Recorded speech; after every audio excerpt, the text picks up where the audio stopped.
Hello and welcome to today's tutorial. We are painting a watercolor landscape with a very bright tree with a lot of reds and yellows in it. Also, we have a very calm and gray background.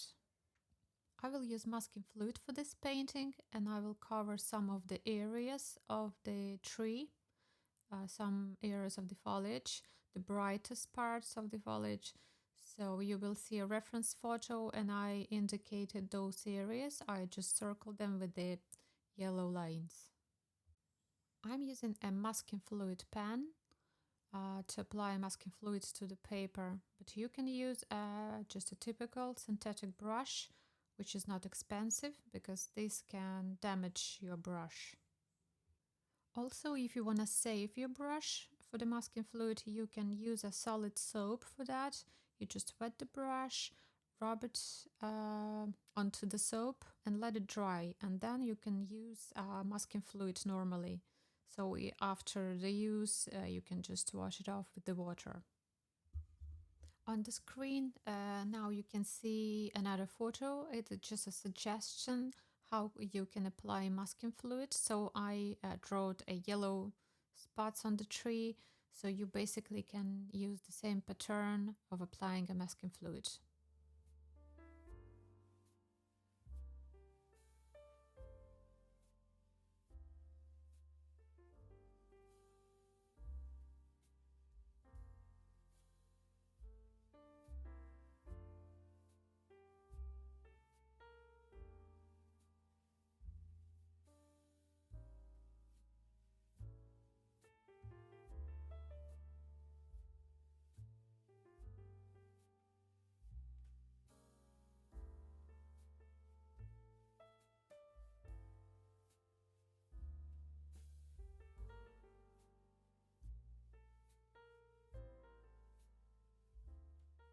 Make sure masking fluid is completely dry before you move to the next step.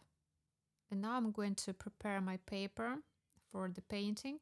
So the paper is upside down and I need to wet the back of the paper.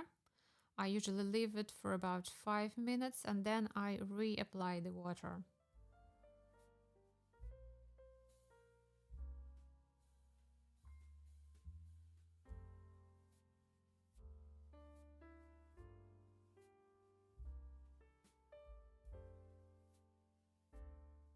Paper is ready and I can turn it over again to my drawing up, and I just remove some excessive water from the sheet of paper and from the edges.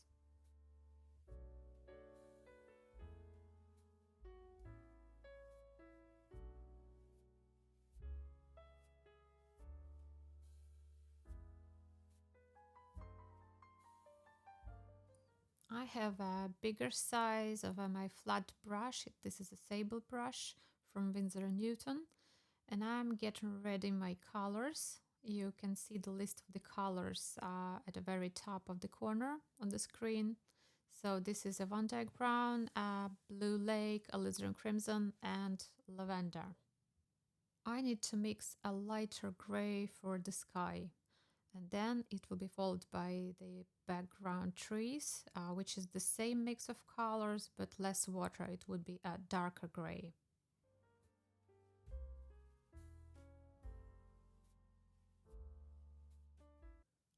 I need to tilt my artboard right now, so when I'm painting with this mix of paints, they all flow down at the paper and they will make a very soft transition in colors. They will mix naturally and gradually on the paper.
And now I'm going to mix a darker gray for the background trees.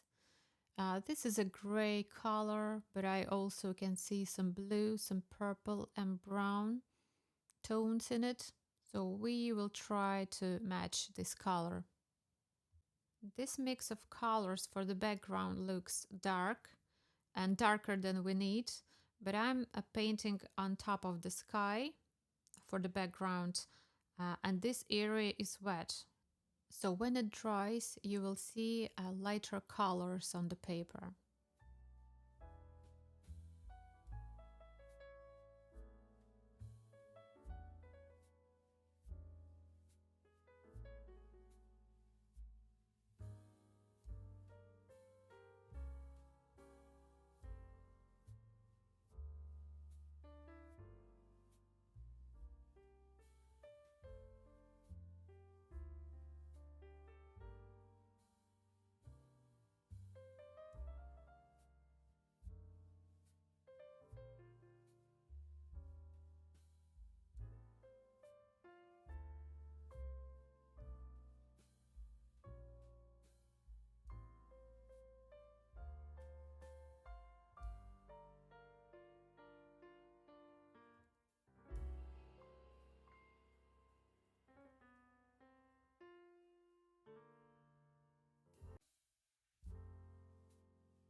I'm keeping some areas of the tree unpainted. And I'm going to cover these free spots with a bright yellow and red colors later on.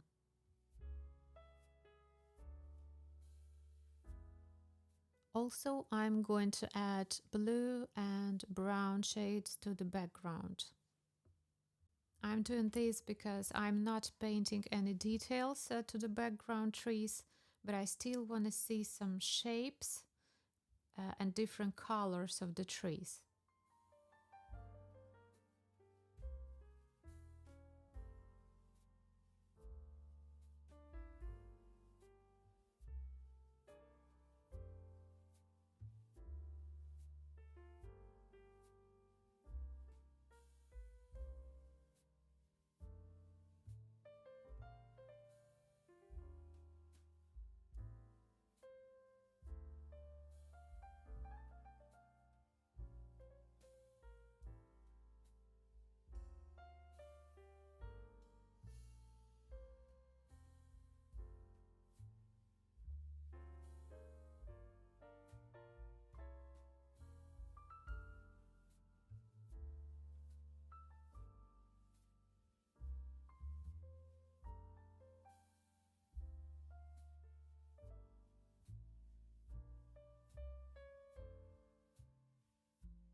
And I'm getting a different brush. This is Escoda sable brush, round, size number 6.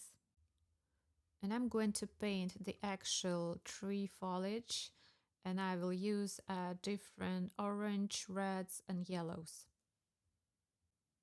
Paper is still wet, so all colors we applying right now, they're gonna spread and mixed together right on the paper.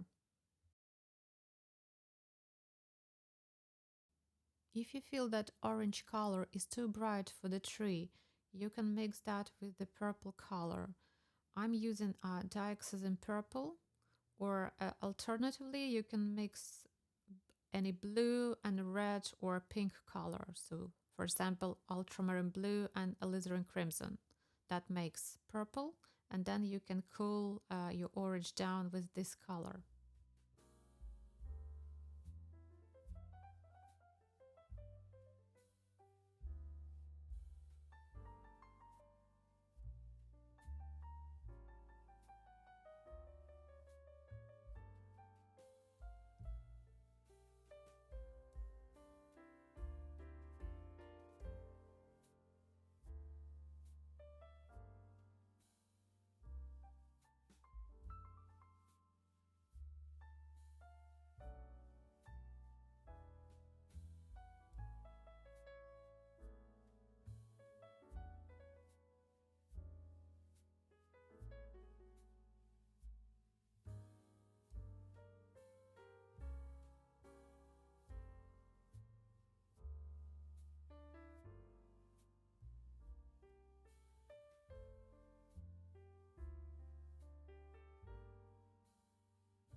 Now I'm getting a yellow color, and I choose a Gamboge yellow.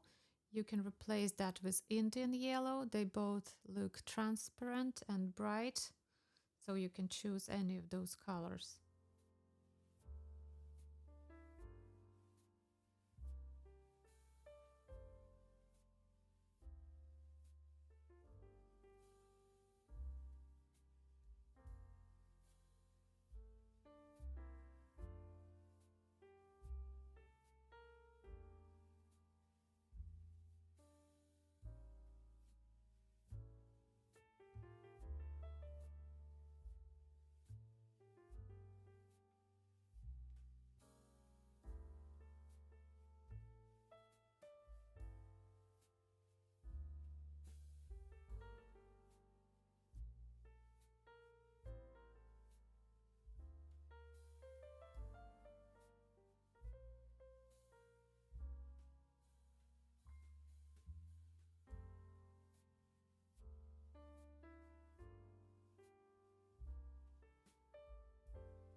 Now I'm going to mix colors for the grass, for the field area. So you can see my palette has a number of colors we used before, so I just mix in sub green. There was already a Gamboge yellow and orange, and I just added some blue and brown, so it makes a good green for the landscape. And when I covering this field a part of the painting, I'm sometimes touching the gray background color, so it just flows down to the green and it combines together. So I just like how it looks. So it's up to you if you want to separate these two areas, green and gray, or have them flow into each other.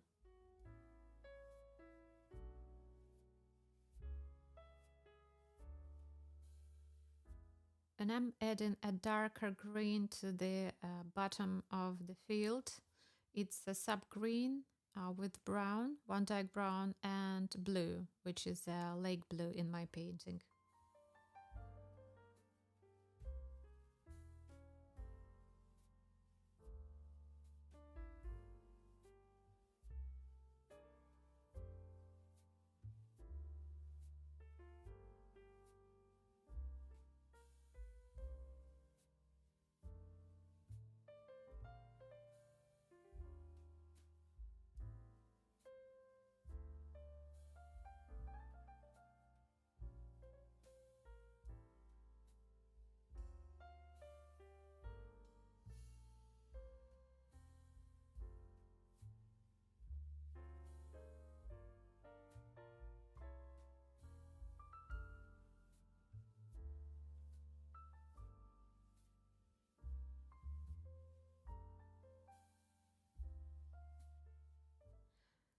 While I was busy painting grass, I noticed that I have my paper.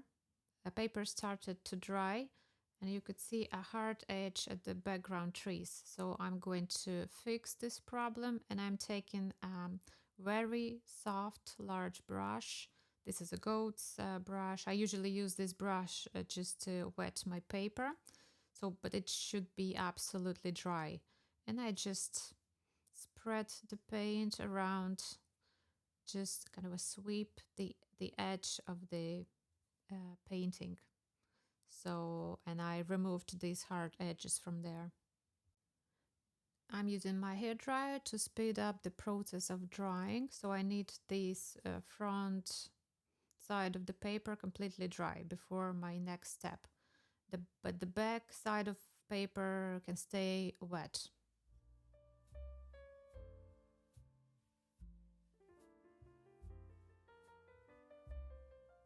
I'm mixing two colors for the tree stem. One color is a darker brown, which is a Vandyke brown plus blue lake. And the other color is lighter, which is burnt sienna mixed with blue.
I'm using a damp brush just to remove some color from the trunk of the tree because it looks a bit dark right now. Also, I will soften the edge of the trunk at the bottom of the trunk.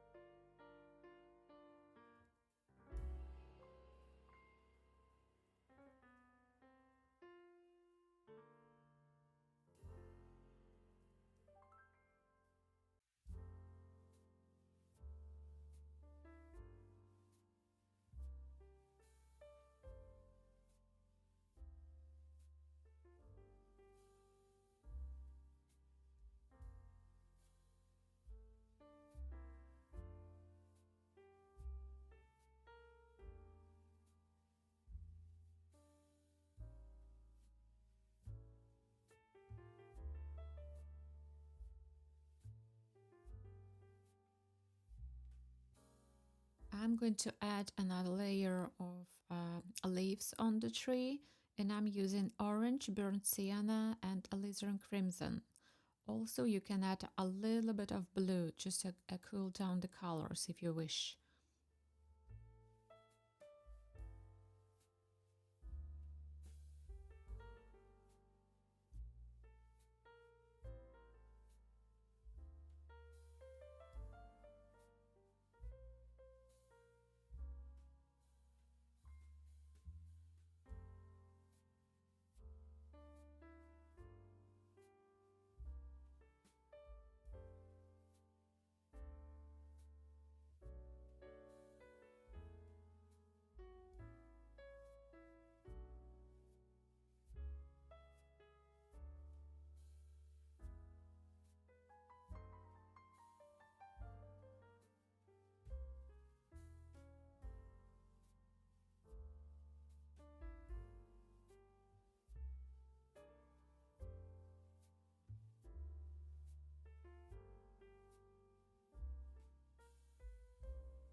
going to add another layer of leaves on the tree, and I'm using orange, burnt sienna and alizarin crimson. Also, you can add a little bit of blue just to cool down the colors if you wish. The paper is dry there, and I'm painting with the side of my brush, and I just rubbing it around so it creates a lovely texture.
I covered the most of the foliage on the tree, so now I'm going to deepen the colors. So I'm having here a bright red color, which is alizarin crimson, maybe with orange. And I'm adding just a few or several dots of red color between branches, just where I see a bright yellow, so I need to break down these large yellow patches of color.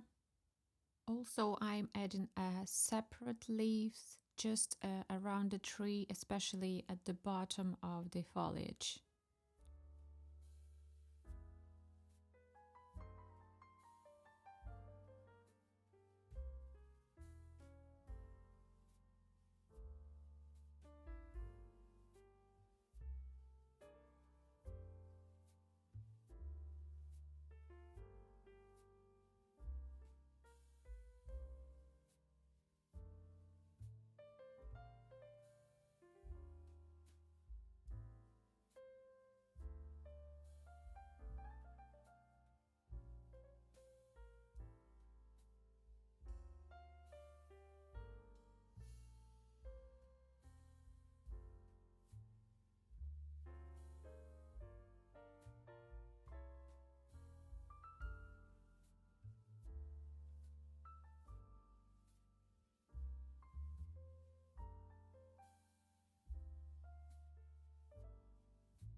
I can see that the grass area looks too light, so I need to deepen the colors. And I mix in a sub-green, burnt sienna, and blue lake.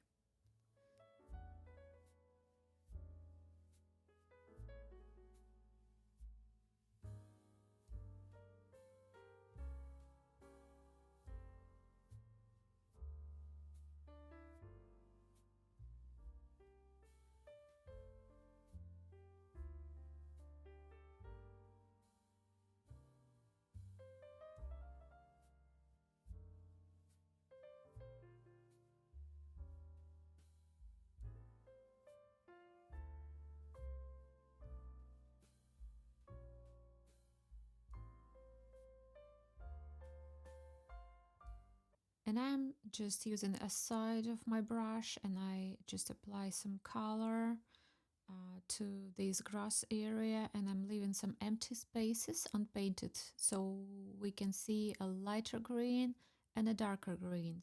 And that will add more texture to the field area.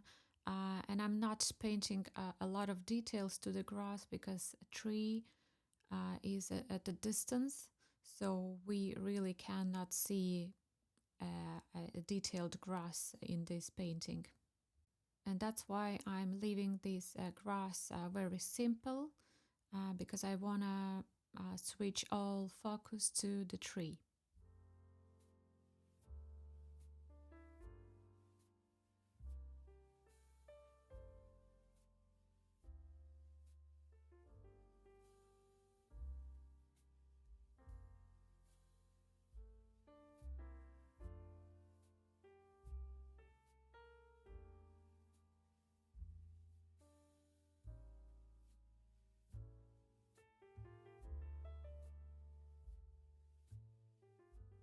I decided to add a fence.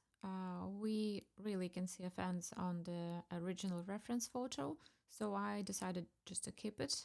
So I'm mixing burnt sienna with blue, or Vandyke brown with blue.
And now I'm going to remove masking fluid from my painting, finally.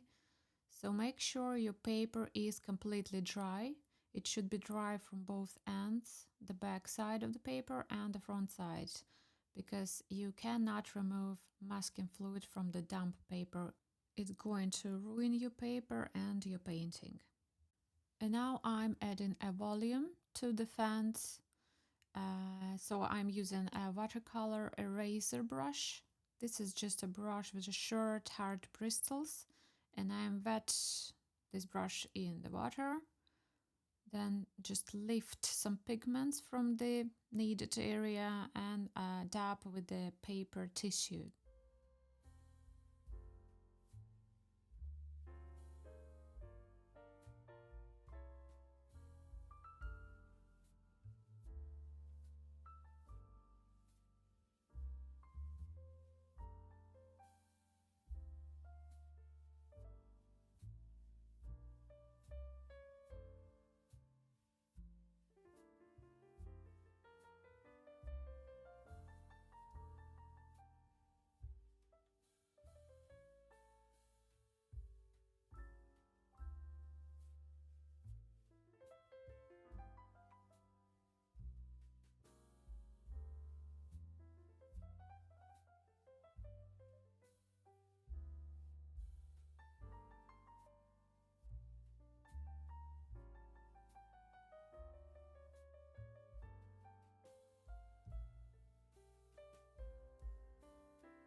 now I'm using bright colors to cover this white area, which were covered with masking fluid before. So I need to cover this white paper with the bright colors, and I'm using yellow, and I'm using alizarin crimson, and sometimes I will mix them together just to get orange color. So basically you can cover everything with yellow, and then you can add a few dots and brush strokes with the orange and red.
If you want to add more separate leaves to the tree, so it looks more detailed, so you can add a lemon yellow, which is a pack color, and you should use that very thickly, like a gouache.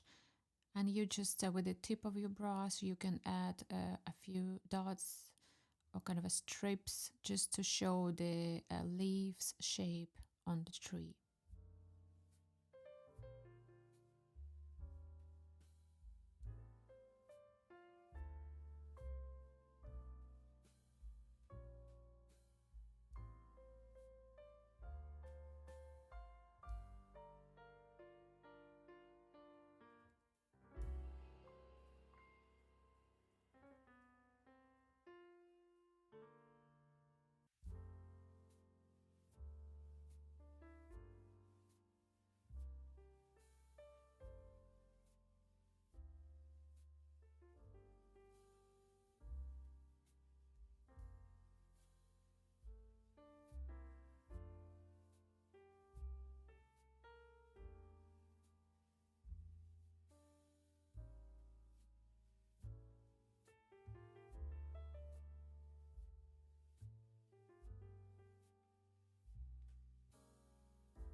My painting is ready, and I'm happy with the result. And I have a spare mount just to try and see how it looks as a finished work. Thank you for watching, and I hope you've learned a couple of new tips from this tutorial.